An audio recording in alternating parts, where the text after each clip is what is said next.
bienvenue dans cette vidéo de remédiation en mathématiques. On présente ici les puissances d'exposants entiers, exposants positifs, nuls ou négatifs. Donc je prends un exemple, 2 puissance 3, eh bien, par définition, ce sera 2 fois 2 fois 2, autant de fois qu'il y a ici le nombre entier positif indiqué à l'exposant.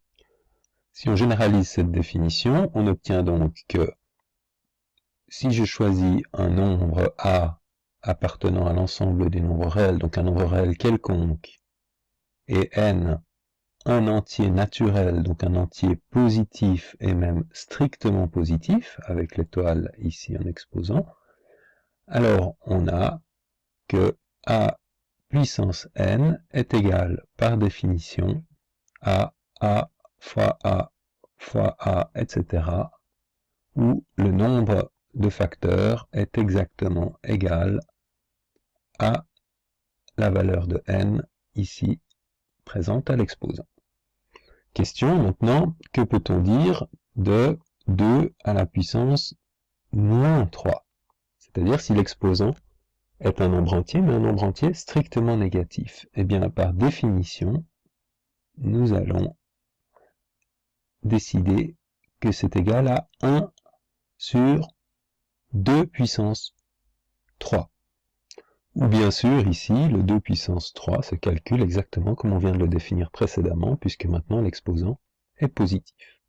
En généralisant donc, si A est à nouveau un nombre réel, et n est cette fois-ci, est toujours un nombre entier naturel positif, mais que nous nous intéressons cette fois-ci à une puissance négative, donc par définition, on indiquera qu'il s'agit de 1 sur A puissance n, où A puissance n est défini comme précédemment. Attention, petite subtilité, puisqu'on a besoin ici de travailler avec A au dénominateur, il faut évidemment que dans la définition, on exclue également la possibilité que A soit nul, ce qu'on indique ici avec l'étoile associée à l'ensemble des nombres réels. Reste bien sûr une dernière situation, si j'ai un nombre quelconque que j'élève au dernier entier que je n'ai pas encore traité, à savoir la puissance 0. Eh bien, la puissance 0, par définition, nous allons décider qu'elle vaut toujours 1.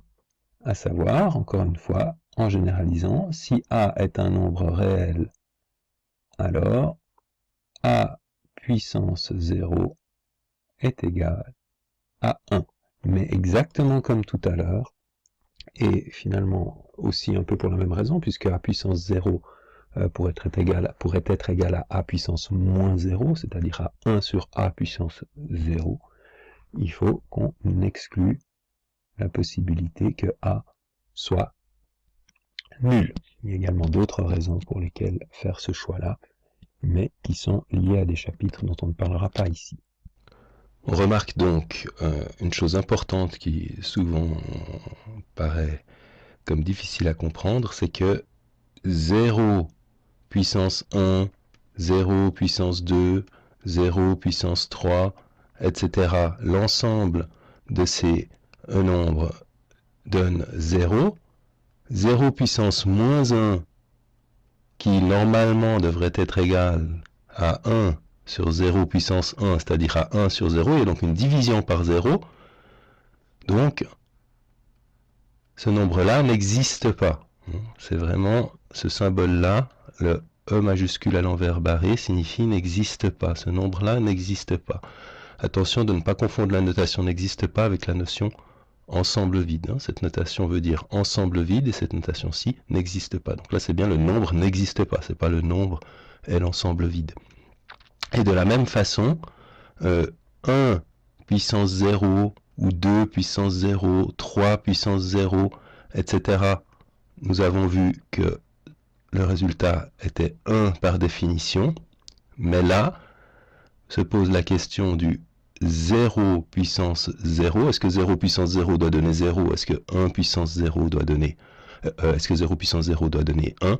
Eh bien, ici, important de se rappeler que 0 puissance 0 est un nombre qui n'existe pas.